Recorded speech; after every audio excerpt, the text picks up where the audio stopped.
Imagine this, you're a mid-career professional logging in for your remote team's morning meeting. You've done this job for years and know the ropes. But today, your manager says something that makes your stomach literally drop. We're integrating a new AI system to handle the basic tasks. We'll need everyone to focus on higher level work. Suddenly, you realize the spreadsheets, reports, and routine tasks you've mastered aren't what count anymore. Your job isn't gone, but the playbook has changed. This scenario isn't science fiction. It's happening literally right now to professionals who feel like the career rules they grew up with have been quietly rewritten overnight. By the way, if you're trying to level up your career, land remote jobs, or just get more interviews, I do free one-on-one clarity calls. You'll find the link pinned in the comments below. Book a spot if you want real feedback on your situation. The new rules of hiring in the AI era. Come on. So, not long ago, getting hired was about your experience, education, and a solid interview.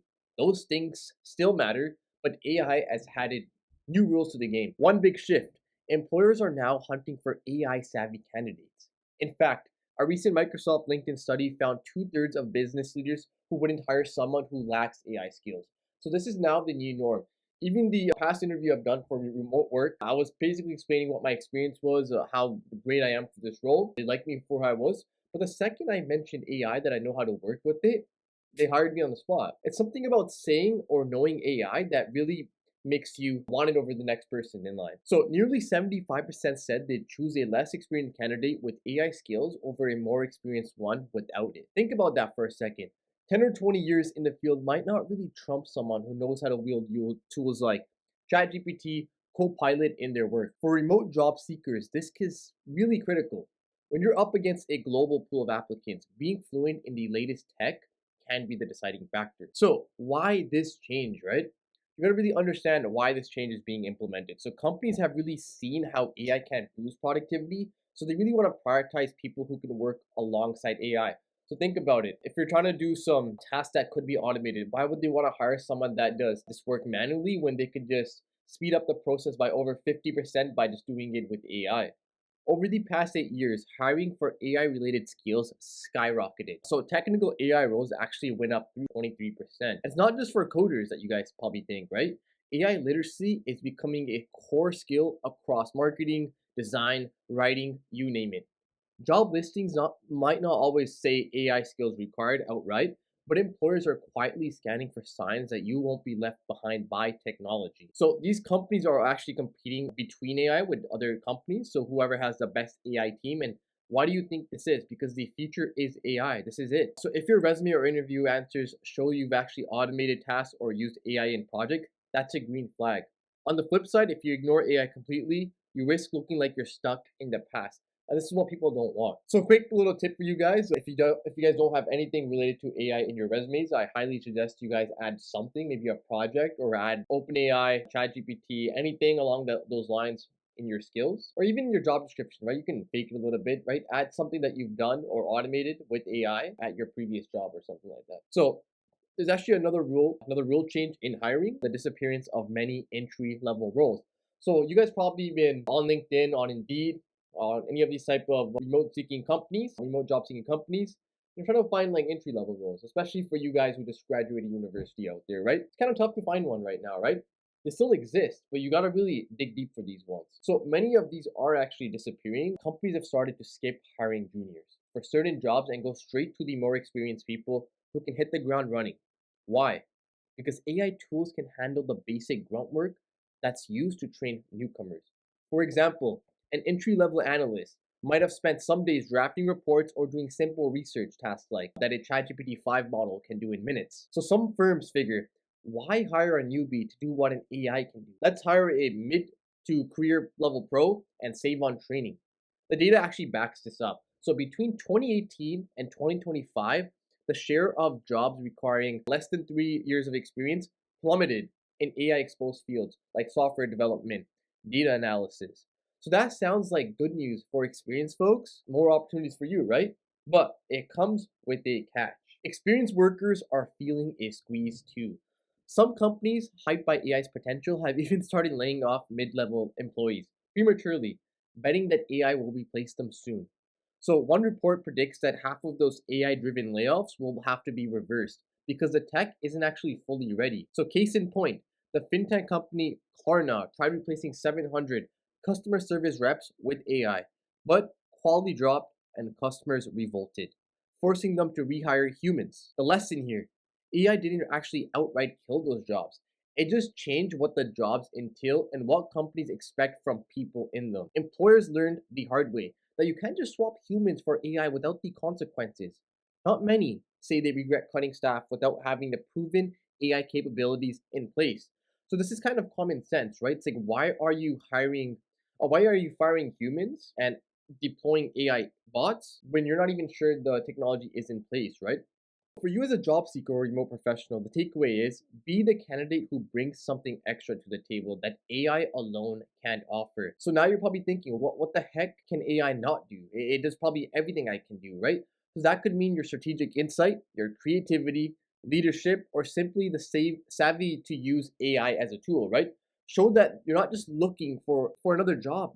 You're not just another resume. You're exactly what the new hiring rules are looking for. So, how has work itself changed?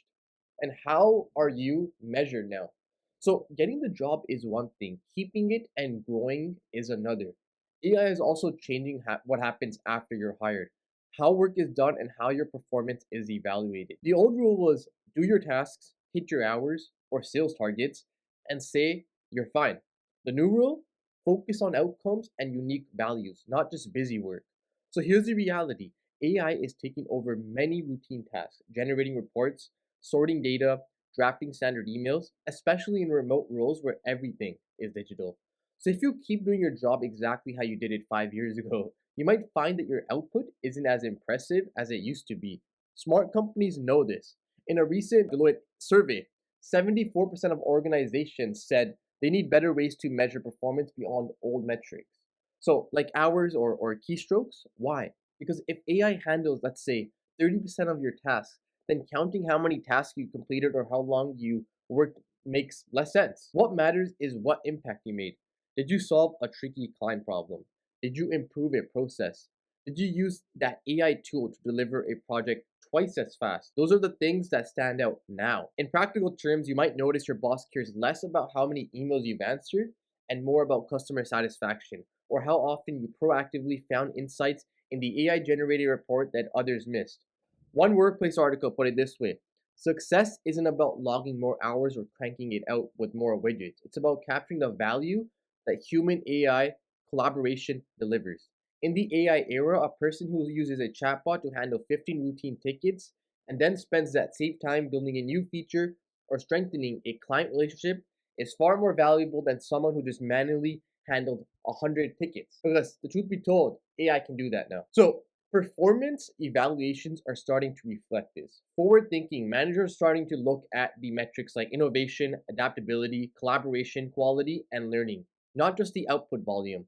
So, your ability to learn a new tool or to adjust when the AI changes its algorithm can directly affect your performance review.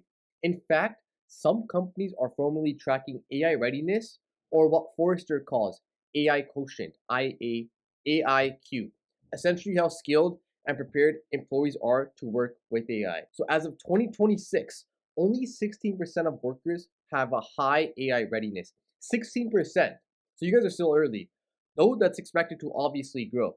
If you increase your own AI Q, for example, by taking an online course or experimenting with AI in your projects, not just learning a new skill, you're proving you can adapt, which is exactly what employers want to see. A thing that I see very often this year, especially with my one-on-one calls or with my coaching clients, is these people are kind of living in the past, right? So you graduated university, you've learned stuff that's outdated. Most of these universities aren't even teaching you guys AI or how to work with ChatGPT. Instead, they're saying you can't even use ChatGPT at universities. They're frowning upon AI to use it, right? So we're kind of learning an outdated coursework, which is it gets kind of ironic 'cause when you graduate university and you start applying to jobs, they expect you to know some sort of AI. So you're not really prepared. And only 16% of people actually pass the AIQ quotient. So we're still early. You guys still have time to learn this and start applying it to your own careers. So for remote workers, these new rules of work are even more pronounced. When you're remote, your managers can't literally see you working. They measure your contributions by results. AI tools are like part of your remote team now. So handling basic tasks. So your role shifts towards supervising the tools and doing what they can. You become the quality checker, the strategist, the relationship builder. Embrace that and you'll find that you're not really competing against AI, but rather you're working with it on your side. And trust me, that shows up when it's time for promotions or raises. So, what skills matter the most right now? And what used to matter the most? So, let's kind of debunk a myth right now. Adapting to AI doesn't only mean technical skills matter, right? Everything else is obsolete. Yes, tech skills and AI know how are incredibly important now. But here's the twist: some of the most valuable skills are the human ones we often overlook. Companies are realizing that to get the most out of AI, they need people with strong human judgment and creativity on the controls. As one talent development expert put it, AI can automate tasks, but it's human skills like communication, empathy, creativity, and critical thinking that make an organization thrive. In other words, your ability to connect dots, think critically, and understand people has more weight now, not less. So, I want to break down the new skill set that mid career pros should lean into. So, AI literacy and adaptability. This is skill set one. You don't need to be an AI engineer, but you do need to speak the basics of AI. That means knowing what tools are out there in your field and being willing to learn about them. It could be as simple as using ChatGPT to draft a first pass report or mastering an AI based design tool. The key is showing you can learn new tech quickly. Employers highly value this learning agility. Many are even measuring it, with nearly 70% of CEOs saying that their staff must learn new AI skills in the next few years. So, positioning yourself as a fast learner and AI friendly worker is a smart move. Creative problem solving. So, as routine work gets automated, the problems that each human desks are the tricky ones. Your value lies in the tackling and the challenges AI can't figure out. So, maybe it's devising a new marketing strategy, resolving a conflict, or designing an experience that truly delights customers. These often require creative and strategic thinking. Show that you can use AI as a springboard. For example, use it to gather ideas or data and then simply apply human creativity to deliver something that's actually innovative. That blend is going to be powerful for you. So, the next skill set would be critical thinking and judgment. AI can actually churn out information, but it can also make mistakes or produce biased results. Professionals who can interpret and vet AI outputs are in high demand. In practice, this means not taking every AI suggestion at face value. If you caught an AI error and corrected it, or use your industry experience to guide an AI generated plan, highlight that. It shows that you can kind of steer the technology wisely. Employers want pilots, not passengers, when it comes to AI driven workflows. Let's go to the next one here is communication and collaboration. Ironically, the more we work with machines, the more our human communication skills matter. In remote teams, especially clear communication is gold. You might be coordinating with colleagues spread across time zones, and with AI systems producing pieces of your project, being able to kind of explain the complex ideas, give feedback even to a bot, and collaborate virtually is huge. Also, empathy and people skills create trust, something no algorithm can replace. Teams with good communicators will outperform because they can integrate AI tools without losing the human touch in teamwork and client relationships. Continuous learning mindset. So, here we're going to talk about the half life of skills. It's shrinking. The new rules are not actually set in stone. AI tools evolve constantly. How many updates and new tools come out just this year? So, the most valuable skill might only be the ability to keep skilling up. Treat it as part of your job to kind of be a regular tinker with new software. Take an online course or just stay curious. Okay, so by focusing on these areas, you're essentially future proofing your career. It's like developing a great combo, right? So you plus AI plus strong human skills. And that's going to be hard to beat down the line. So, how do we turn this change into opportunity, right? That's the golden question we're kind of trying to figure out right now. So, if you're feeling a bit uneasy about all of this, don't worry about that. That's completely normal. Many mid career professionals admit to feeling stuck or unsure because what used to work, be it a polished resume, a certain work routine, or a go to skill. This isn't going to probably help you like it did in the past. But here's the encouraging part: AI is not here to replace you, it's here to level you up if you approach it right. So start by assessing where the rules have changed in your own field. Is it your job hunt? Is it the way you create your resume? Is it your day-to-day work? Perhaps there's an AI tool you can volunteer to pilot on your team, showing leadership and initiative. Look for small wins. A friend of mine once felt stuck in his remote job because his role was kind of heavy on data entry. So he decided to automate parts of it using a simple script and an AI API, freeing up time to take on more analytical projects. So the management noticed, and he's turned into a replaceable. He turned a replaceable task into an opportunity to shine. So you don't really want to be shy about positioning yourself as a bridge between the old and the new. So mid-career folks have experience and context that younger workers lack. And if you pair that with new tech skills, you become incredibly valuable. You understand the business and you know kind of the latest tools here. For example, if you're in marketing and you run dozens of campaigns, your intuition plus AI analytics is going to be a winning combination for you. You can see the patterns AI might miss and vice versa. Play that up in conversations, resumes, LinkedIn, wherever. It shows you're not really clinging to the past, you're leading the charge into the future. And finally, remember that while the tools have changed, the game is still about people and value. Companies still need humans who can lead, imagine, and care. AI can't really negotiate a tricky client deal or motivate a discouraged teammate to come up with the next big product idea from a blank slate. That's your lane. If you leverage AI to handle the drudge work, you get to spend more time in that human lane. That's where careers flourish. And remember, you don't really have to navigate this alone. If you're unsure how these shifts apply to your unique situation, consider reaching out for a quick chat with me. I offer free clarity calls for professionals who want a future proof their careers. Sometimes a one on one conversation can pinpoint exactly how you can take advantage of these changes rather than feeling swept aside by them. So feel free to book a clarity call with me. It's a chance to get personalized insights and a game plan for your next career move in this new AI driven landscape. So book a one on one call with me. It's free down in the pinned comments below and I can sort you out. Hope you guys enjoyed this video. What are your thoughts? Leave some comments below and I'll reply to you guys. Have a great day.